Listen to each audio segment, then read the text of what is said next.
Hi, this is the recording to accompany the slides on the first of the endocrine system lectures. Let's begin. So in this slide, we'll give you an overview of what we're going to cover in this lecture. So the first one is an overview of signaling in terms of the types, what endocrine signaling looks like, and how it compares versus nervous system signaling. Then we're going to look at the way that hormones can be classified, either according to their function or their structure, and look at how hormones work in a basic sense. Then we're going to look at the different factors that affect the target cell responses, including how it's regulated, what happens when there's two or more hormones being released that work on the same cell or work on the same target tissue. And then we're going to finish off by looking at the hypothalamic pituitary axis, or the HPA, because the hypothalamus is also an endocrine gland, as well as the two pituitary glands. And we're looking at the production, storage, and regulation of hormones that are produced either by the hypothalamus or the two pituitary glands.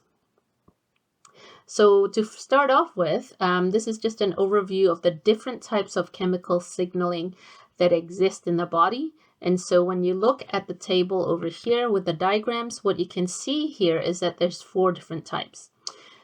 The first type is an autocrine signaling. So auto refers to self. So what happens in an autocrine signaling pathway is that you've got a cell that releases a chemical factor, and that chemical factor acts on the cell that releases itself. So that's what an autocrine signaling looks like. So the cell releases a chemical to help with the cell's function. The second type of signaling happens in the heart as well as smooth muscle. And so what happens is you've got the signaling cell and the target cell. And what happens is in between the signaling cell and the target cells, there are these tunnels called gap junctions. And what happens is that molecules go from the signaling cell to the target cell right next door. And in doing that, then what happens is that the signal is received by the target cell. The third type of signaling is called paracrine signaling. So this is what happens when you've got a signaling cell over here and you've got a target cell nearby. And so what happens is this is an example of a paracrine signaling is in the nervous system, where you've got a neuron releasing neurotransmitters. The neurotransmitters are released into the synapse, the space between the signaling cell and the target cell. And then what happens is the neurotransmitters then bind to receptors on the target cell to effect a change in the function of the target cell. And then the fourth type of signaling is the endocrine signaling. So in this, you've got the signaling cell, and then the target cell can be either close or very far away from the signaling cell. And so what happens is in the endocrine system, the signaling cell are endocrine glands, and they produce hormones.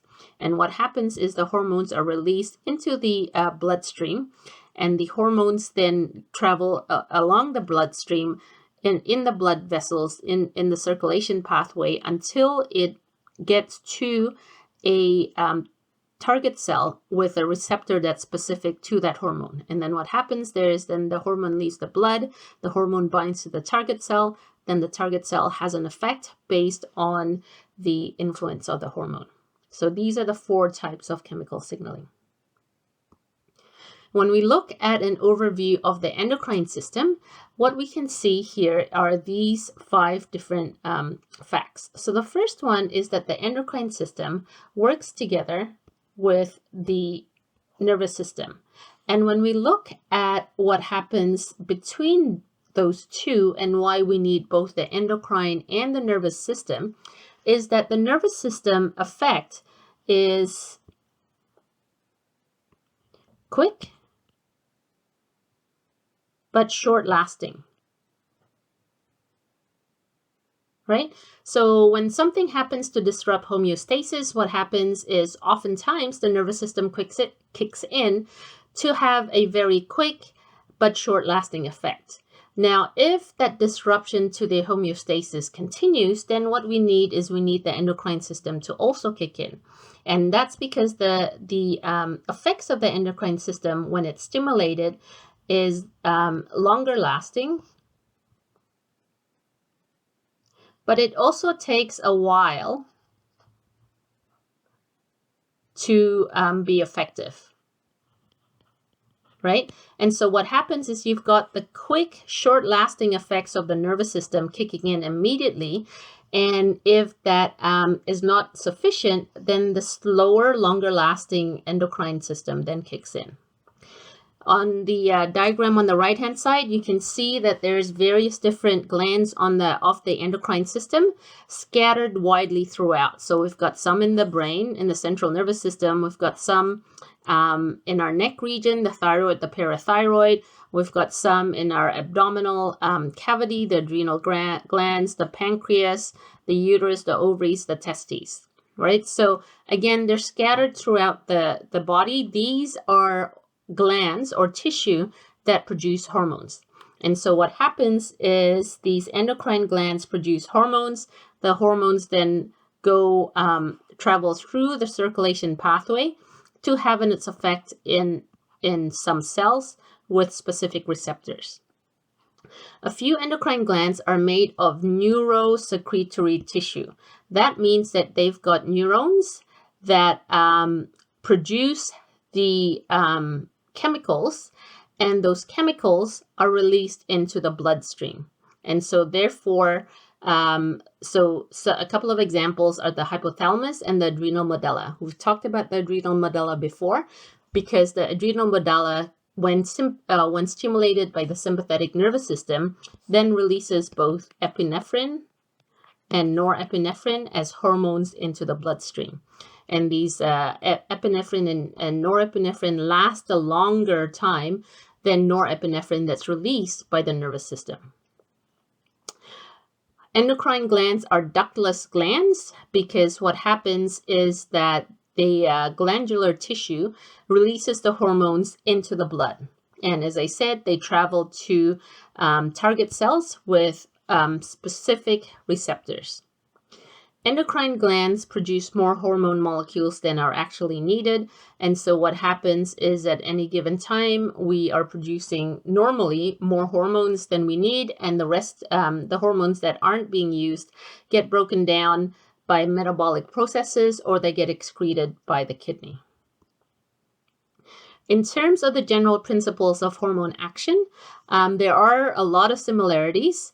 So similar to the nervous system, in the nervous system, the chemicals that are released by them are called neurotransmitters. And in the endocrine gland, they are called hormones. Right? And these are both chemicals. Both neurotransmitters and hormones have primary effects to regulate target cells. And what happens is you have hormone A or neurotransmitter A. They can only have an effect on the cell when the cell has a receptor for hormone A. And so what happens is hormone A binds to its specific receptor, and then there's some sort of change happening in the target cell. Cells can have many types of receptors and respond to many types of hormones. And so you can have hormone B also having a receptor on that target cell. You've got hormone C also having a receptor on there. And so what happens is hormone B can only bind to the B receptor, hormone A only to the A receptor, hormone C only to the C receptors. And what happens is depending on which hormone binds to its specific receptor, that will actually have different effects on the target cell, right? So as it says, different hormone receptor interactions produce different regulatory changes within the target cell through these chemical reactions. Some hormones can be released in response to the presence of another hormone produced by another endocrine gland. This is absolutely true of the hypothalamus. So the hypothalamus produces hormones that travel along the hypophyseal portal system, and they act on their receptors on the anterior pituitary. And what happens is when the hypothalamic hormone binds to a specific receptor in the anterior pituitary, that causes release of specific hormones from the anterior pituitary through the systemic circulation. And then what happens is the hormones of the anterior pituitary then travel in the systemic circulation until it reaches the target cell, in which case it binds to the receptor in the target cell to actually have an effect. Some hormones, as it says, are released in response to neural stimulation, and that's the same. That is definitely true of. I can't draw the adrenal gland. Of the adrenal gland. So this is the adrenal gland over here, and the middle part is called the adrenal medulla. And the adrenal medulla can release the hormones norepinephrine and epinephrine when it is stimulated by the sympathetic nervous system.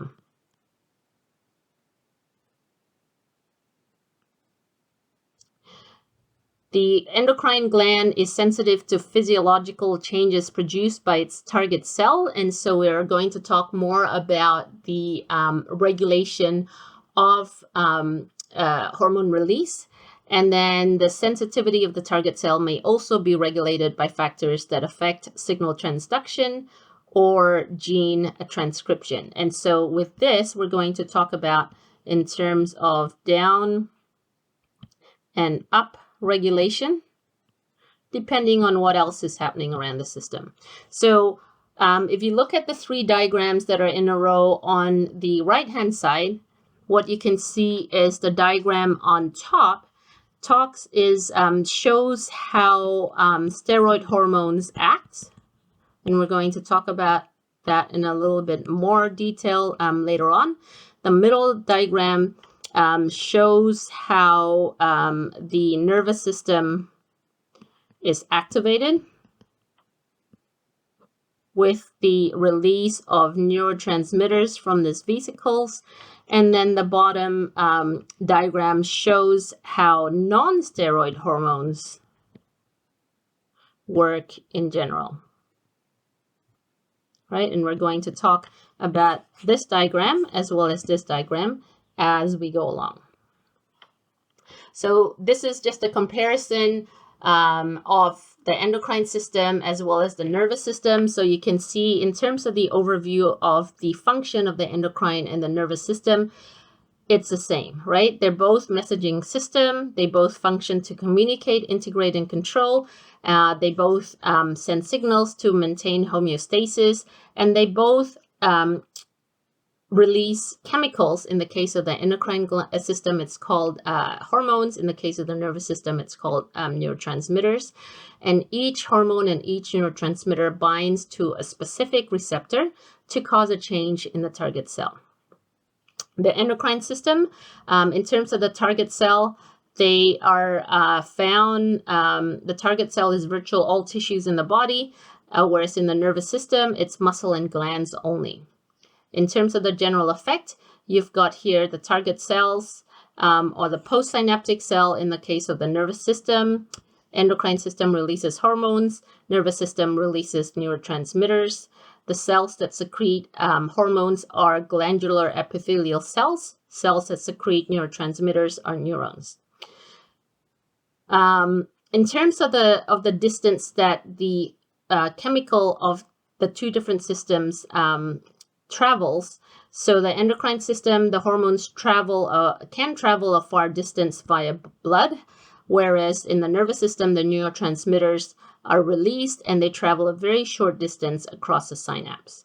In terms of the location of the receptor of the endocrine gland, they can be either on the outside of the plasma membrane in the case of non-steroid hormone, or inside the cell in the case of steroid hormones, whereas in the nervous system, neurotransmitters are, the receptors of neurotransmitters are always found on the outside of the plasma membrane of the target cell.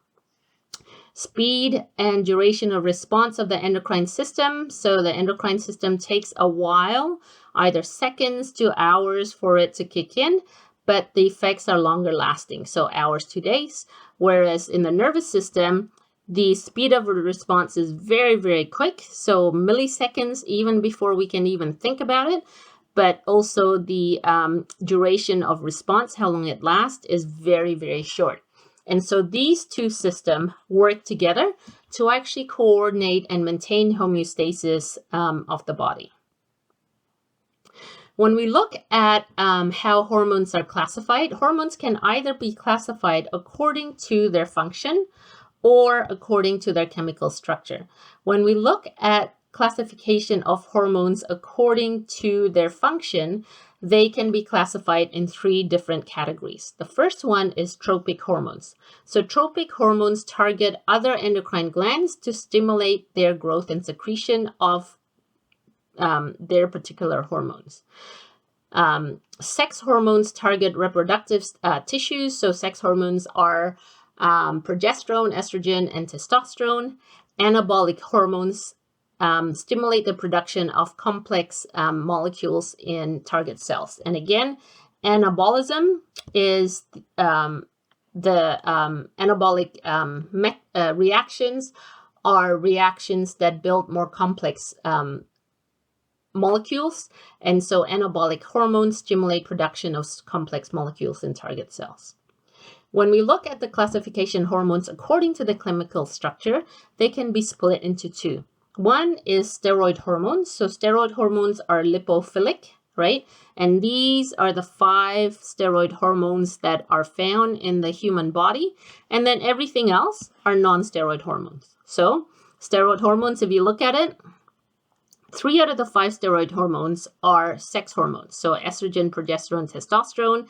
And then the other 2 steroid hormones are produced by the adrenal cortex. So the cortisol as well as aldosterone, right? Everything else is non-steroid hormone. The reason why we're spending a bit of time over on this is that the way that the hormone has an effect depends on its chemical structure. And so when we go and look at hormones based on the structural classification, what you can see is that, again, in terms of the structure, steroid hormones are lipid-based, whereas non-steroid hormones are made from amino acids, proteins, glycoproteins, and all that kind of stuff.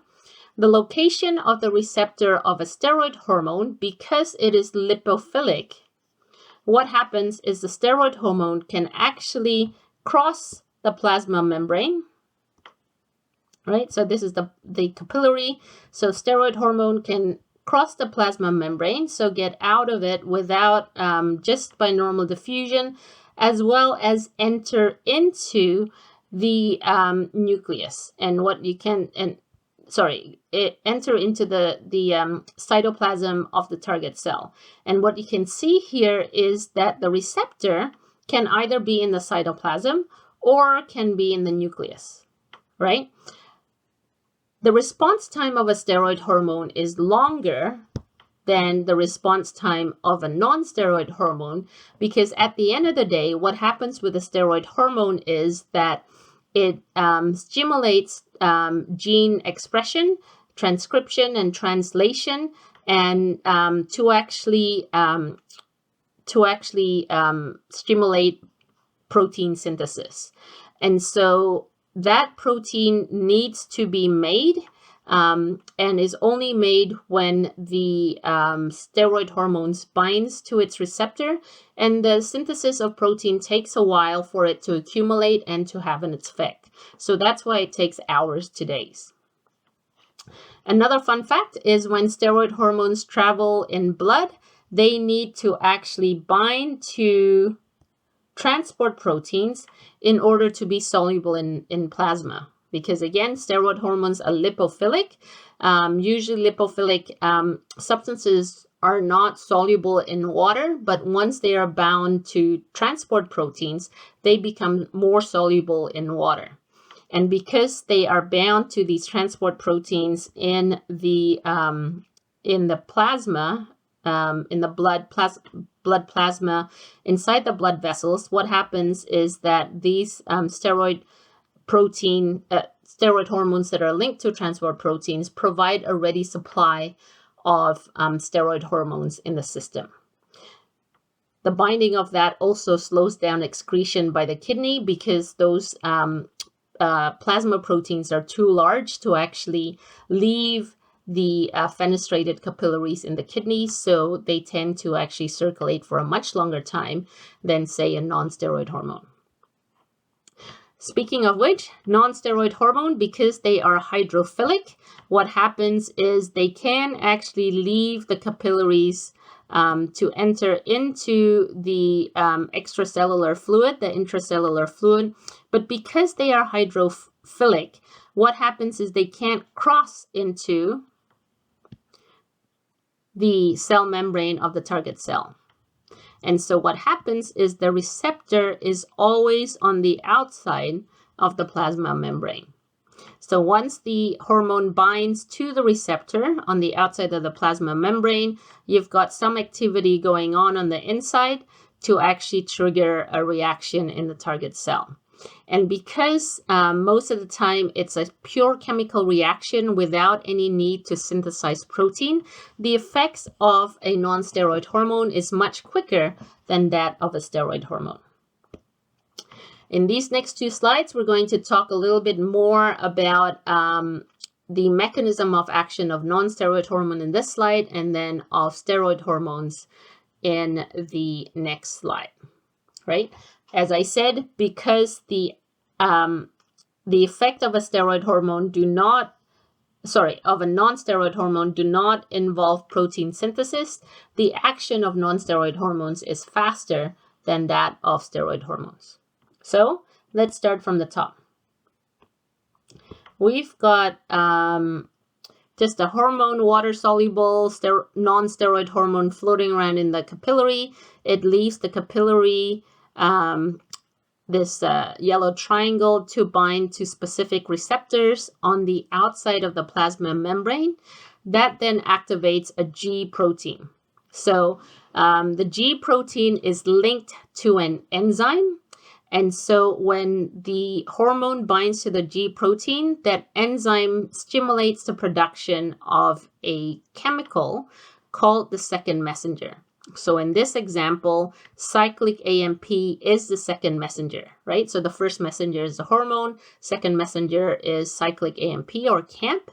And then what happens is cyclic AMP then triggers the reaction of something else, of another enzyme downstream. So in this example, cyclic AMP activates protein kinase. Protein kinase is an enzyme, and what happens is the activation of the enzyme protein kinase then helps to alter cell activity. So you've got that, and then you've got the activation or the generation of new proteins, which then trigger the response of the non-steroid hormone.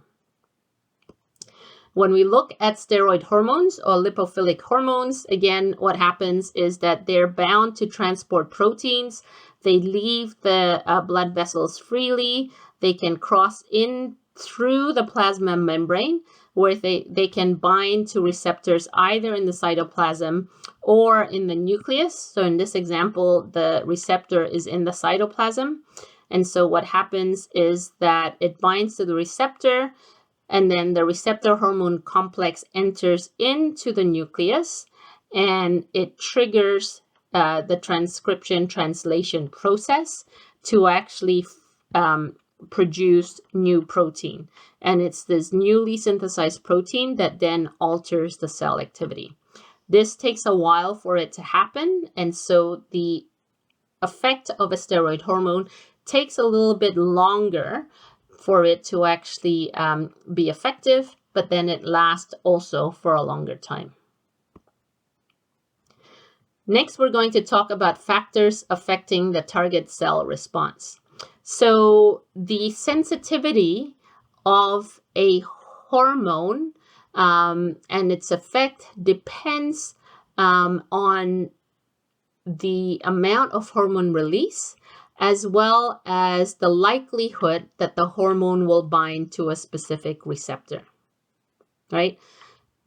And so what happens is that because these receptors are proteins, what happens is the number of receptors can actually either go up or go down, right? So the number of receptors that are on the cell is not fixed. It can go up in a process called upregulation that you can see here in the first picture on the top, or it can actually go down, as you can see in the second picture down below. So upregulation, or the increase in the number of receptors of a hormone, is caused when you have a decrease in hormone levels that are sustained. So for example, say the hormone insulin.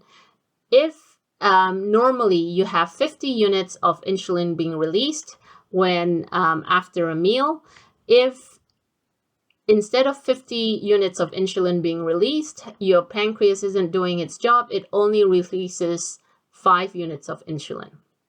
Now, those 5 units of insulin then go into the systemic circulation to try to find target cells with receptors. Because there's much less insulin floating around the systemic circulation, what happens is that target cell tries to make up for that reduction in insulin release by increasing the number of receptors on the target cell. And so when you increase the number of receptors on the target cell, you increase the likelihood of the receptors binding to the reduction of the reduced levels of insulin. So that's what upregulation is. Downregulation is caused when there's too much hormones floating around on a sustained level, right? And so so again, if you have, it's a normal insulin release is 50 units, and instead of your pancreas releasing 50 units of insulin, it releases 5,000 units of insulin, right?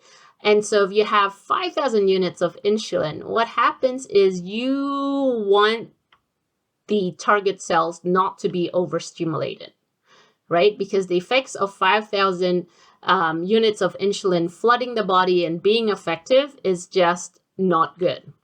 And so what happens is that the target cell then reduces the number of receptors that it has. And so when it reduces the number of receptors that it has, it decreases the sensitivity of the response. So instead of 5,000 units of insulin being able to bind to all the receptors, it actually reduces the number of receptors to make it less sensitive. If not, the insulin response is too much, right? So you've got upregulation and you've got downregulation, and this is because the number of receptors that are found on the cell is fluid depending on what else is going on. Sometimes we have two hormones that act on the same cell. And when you have two or more hormones that act on the same target cell, they can have a combined effect. So what we have here is the 3 different types of combined effects when you've got more than one hormone acting on a target cell. So the first one is synergism. So synergism in the purple on the diagram on the left has this. So we've got the hormone cortisol, the hormone glucagon, and the hormone epinephrine. And so what you can see is, what you can see is down the bottom. Oops, that's not good. Let's get a different color. You've got cortisol. The effects of cortisol when it's released by itself is not very much. The effect of glucagon goes up and then down, right? And the effects of epinephrine by itself goes up and then down, right? So that's the effect of the 3 hormones when it's released separately, individually, right? Epinephrine binds to the epinephrine receptor, glucagon binds to the glucagon receptor, cortisol binds to the cortisol receptor. So each of these hormones bind to its specific receptor. Now, when glucagon and epinephrine are released together, what happens is the effect of glucagon and epinephrine together results in a response that's much higher than the effect of glucagon by itself and epinephrine by itself. And then if you have all three hormones being released at the same time, look at that. Look at the effect of all three hormones on blood glucose levels when they're released at the same time. So the effects of the three hormones when released together and act on the same target cell is far more than the sum of the effects that each would have if acting alone, right? The second type of combination effect with two or more hormones is the permissive effect. So permissiveness is when you have a small amount of one hormone, allowing a second hormone to have its full effect on the target cell. So again, thyroid hormone, epinephrine, the effects on each of these hormones individually, and then when they're actually released together, right? So what happens is thyroid hormone stimulates the production of beta adrenergic receptors that can bind to epinephrine. And so when thyroid hormone is released, you've got more beta adrenergic receptors being produced, and therefore the effects of epinephrine on the target cell is much more. And then the third type of combination effect is called antagonism. So where one hormone produces the opposite effect of another hormone. So the example over here is the hormones calcitonin and parathyroid hormone. They have opposite effects. So calcitonin is released when blood calcium levels are too high, right? And what calcitonin does is it inhibits osteoclastic activity, inhibits calcium reabsorption by the kidneys. And so when calcitonin is released, blood calcium level decreases back to normal.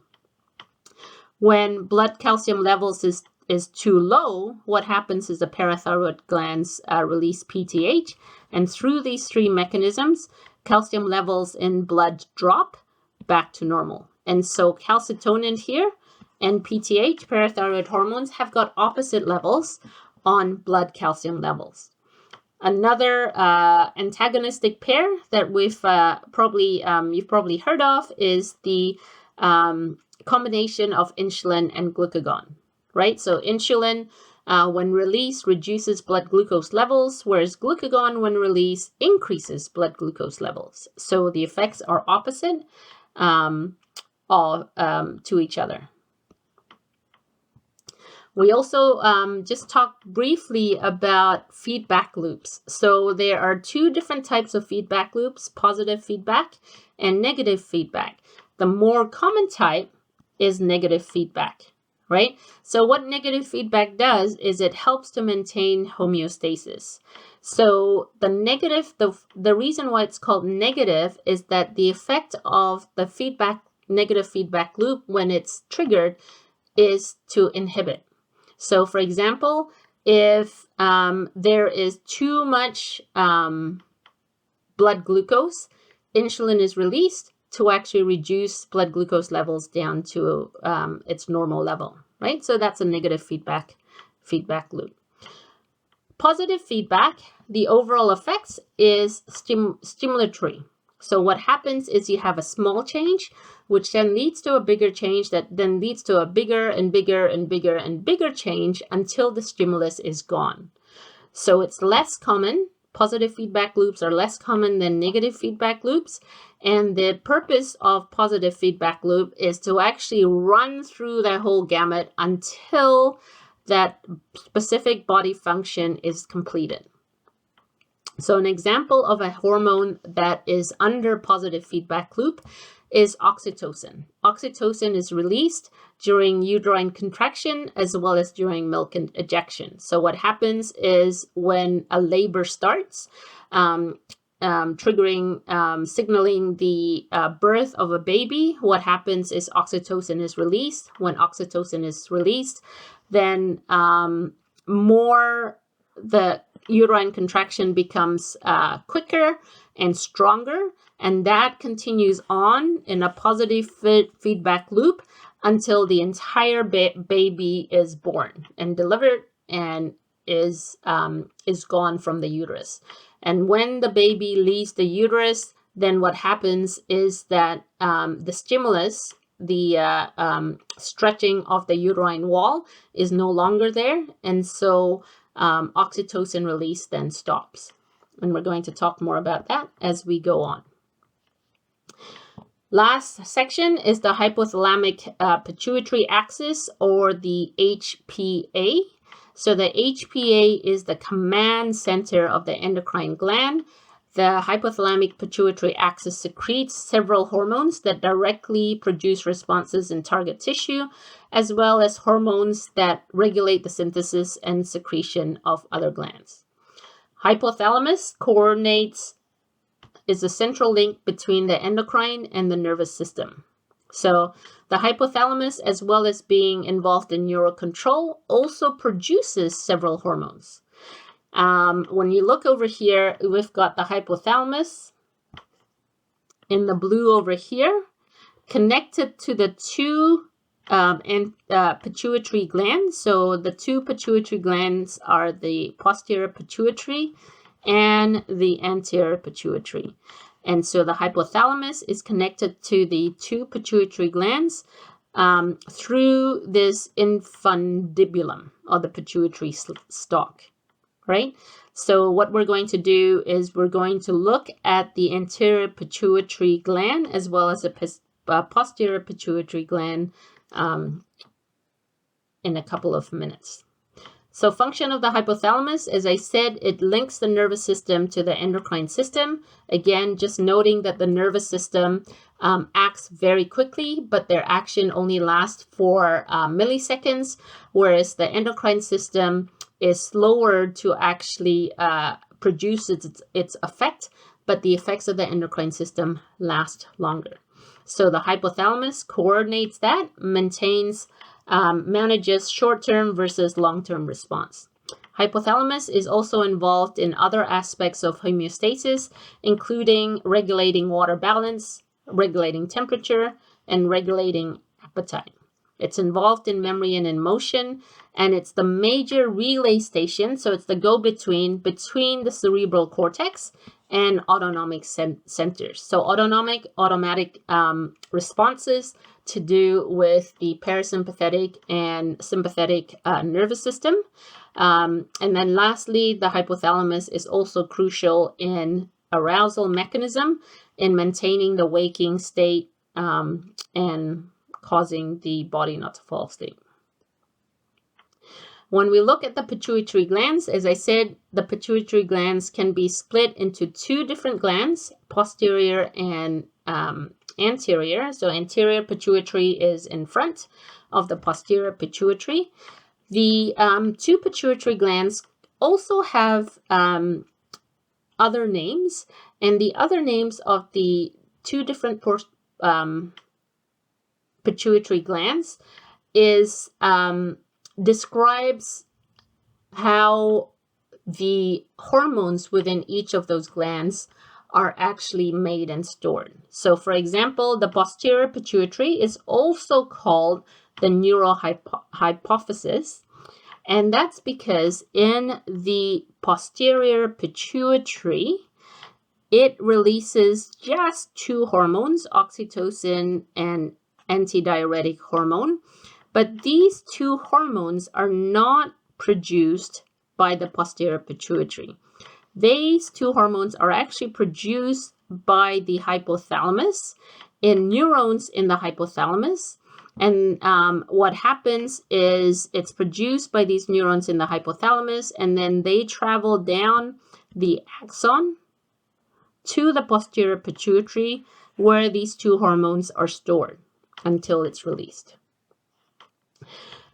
The anterior pituitary is also called the adenohypophysis because it synthesizes hormones, right? So it's an endocrine, it's a gland. And regulation of anterior pituitary hormones over here is by with the help of hormones that are produced and released by the hypothalamus. So the hypothalamus produces hormones, and these hormones are linked to the anterior pituitary because they travel in the hypophyseal portal veins directly to the anterior pituitary.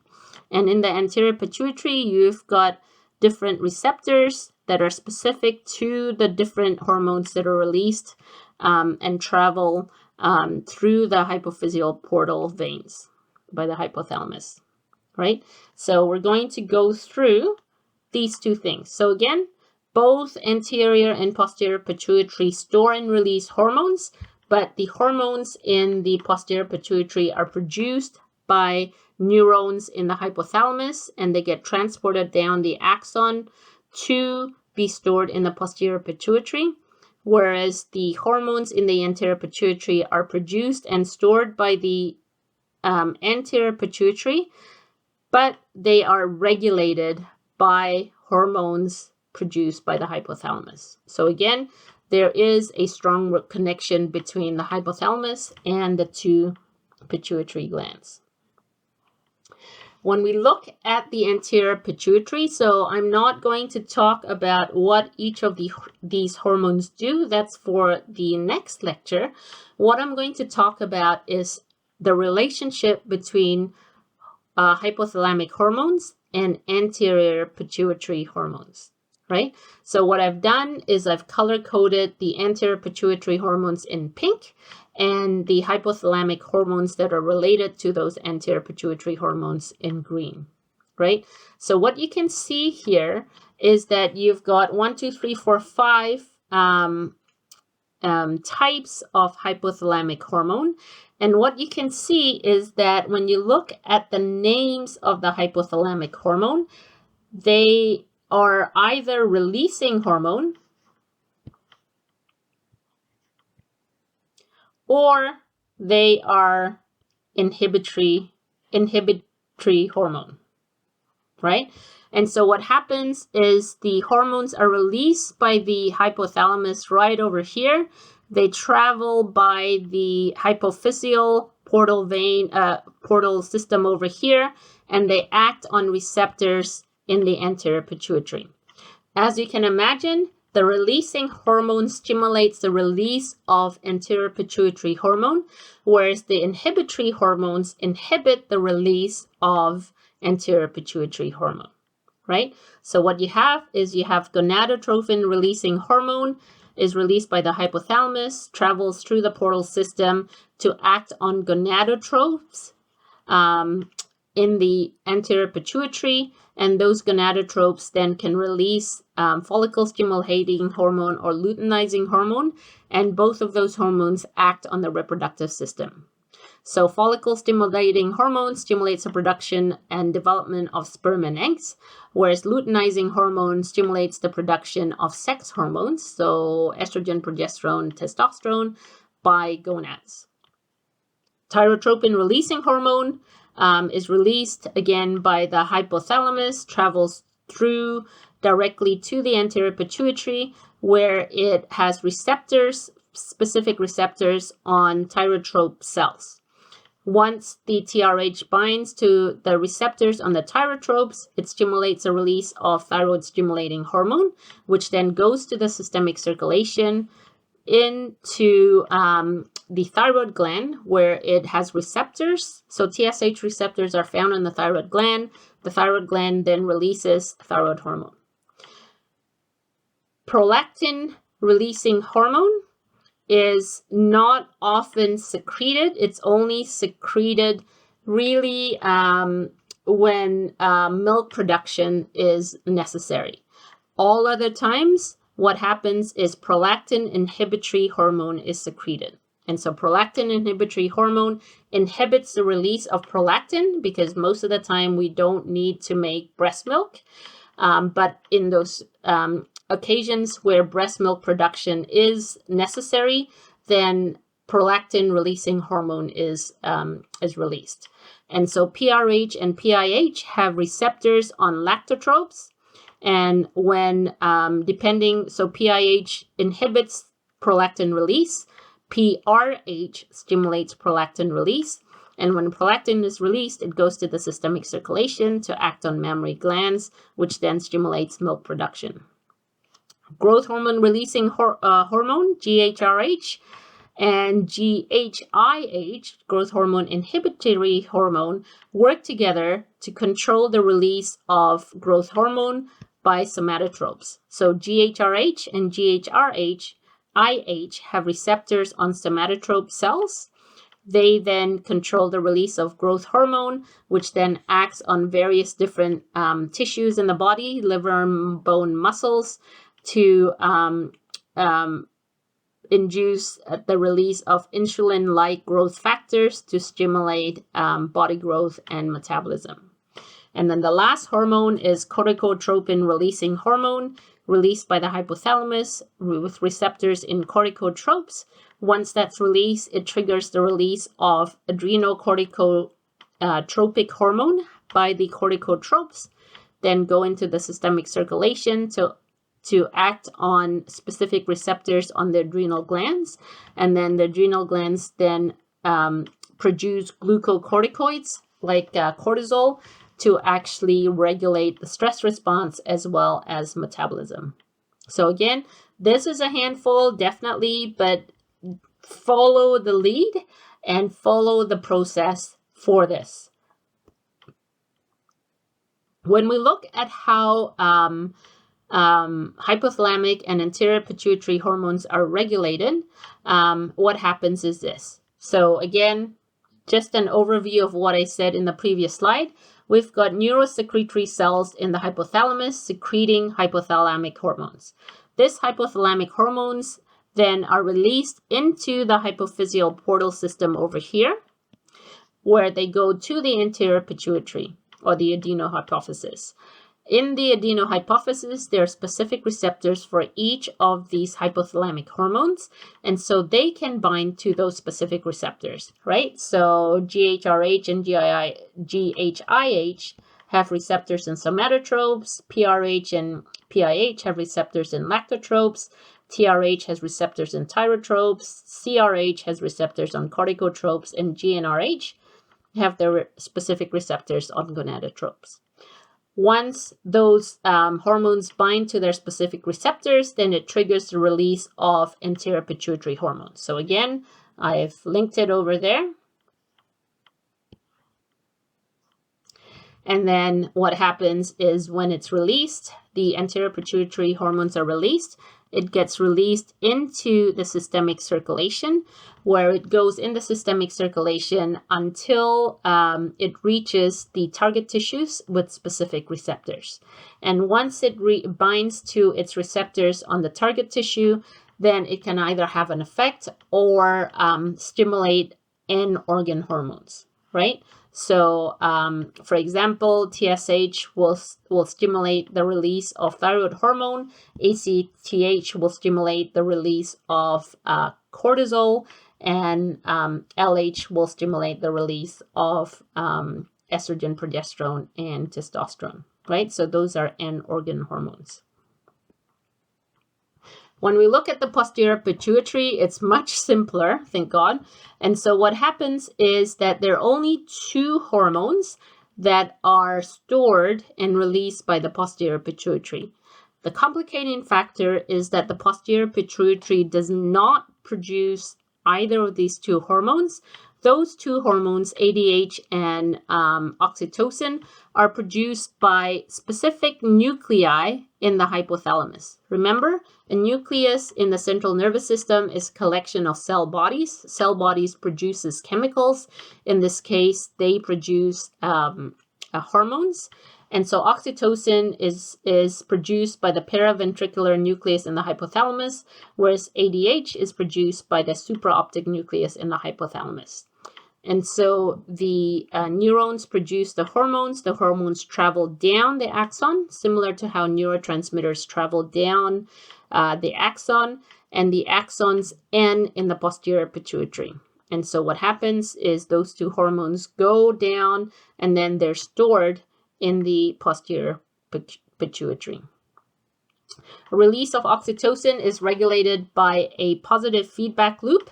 So oxytocin is released during childbirth and when the infant suckles or breastfeeds, whereas ADH is also called vasopressin, surprisingly enough, and ADH is released during periods of dehydration. The reason why it's also called vasopressin, so vaso refers to blood vessels, and pressin refers to pressure. So one of the effects of ADH is it actually causes vasoconstriction. So it causes the small arteries to become smaller. And when the small arteries constrict, then what happens is blood pressure in those arteries increase, right? ADH, antidiuretic hormone. So anti means against. Diuretic is urine production. So antidiuretic hormone is against urine production. So what happens is instead of letting water leave the kidneys to actually produce urine, what happens is when ADH is released, water is conserved. Water comes back into the kidneys and urine volume goes down, blood volume goes up, and when blood volume goes up, then blood pressure also goes up. So we're going to finish off by looking at these two posterior pituitary hormones. So in terms of antidiuretic hormone, what happens is the stimulus for release of ADH is when we've got hyperosmolarity. And so in times of dehydration, the osmolarity goes up, or when blood volume goes down or blood pressure goes down. And this hyperosmolarity, because the plasma gets more concentrated, then activates osmoreceptors in the hypothalamus. And the hypothalamus then sends a signal to the posterior pituitary to release ADH into the systemic circulation. The activation of osmoreceptors also triggers a thirst sensation. So you feel thirsty. So when you feel thirsty, you then go and see whether you can find something to drink. And when you drink liquid, then blood plasma volume increases. And when blood plasma volume increases, then osmolarity, the concentration of plasma, goes down, right? When ADH is released, what happens is ADH does two things. One is that it causes vasoconstriction in our arteries. And so when you make the arteries smaller, then pressure inside those arteries increases, right? So it results in an direct increase in blood pressure. ADH also binds to its specific receptors on the collecting ducts in the kidney. And what happens when when ADH is binds to its receptors, what happens is you see over here in the picture down below, you've got these aquaporins. So these are aquaporins over here. What you can see here is the aquaporins are already made, but they're just found inside the collecting tubule cells. So once ADH binds to receptors, these aquaporins get inserted into the membrane of the collecting duct epithelial cells. And when those aquaporins are inserted, again, with the name aqua water, porins pores, what happens is water then goes back from the collecting tubule. It returns back to the blood. And when water returns back to the blood, then you have an increase in plasma volume. When you have an increase in plasma volume, blood pressure increases back to normal, and osmolarity decreases back to normal, right? So you can see here the three different effects of ADH in terms of reversing a reduction in blood pressure, blood volume, and an increase in hyperosmolarity. Last slide over here is to do with the effects of oxytocin. So oxytocin is regulated by a positive feedback loop. Oxytocin is produced by neurons in the paraventricular nucleus of the hypothalamus, travels down the axon, is stored in the posterior pituitary. Oxytocin is released by the movement of the fetus from the uterus during childbirth. And so when you got uterine contraction, causing an increase in the release of oxytocin, and that continues until the baby makes its way out all the way. And it's also released when an infant suckles at the breast during breastfeeding. And so what happens is it promotes milk flow or milk ejection from the breast. And of course, oxytocin only stimulates milk ejection. Prolactin, on the other hand, stimulates milk production. So you need the cooperation of prolactin to produce milk and oxytocin to release that milk in order for adequate breastfeeding to occur.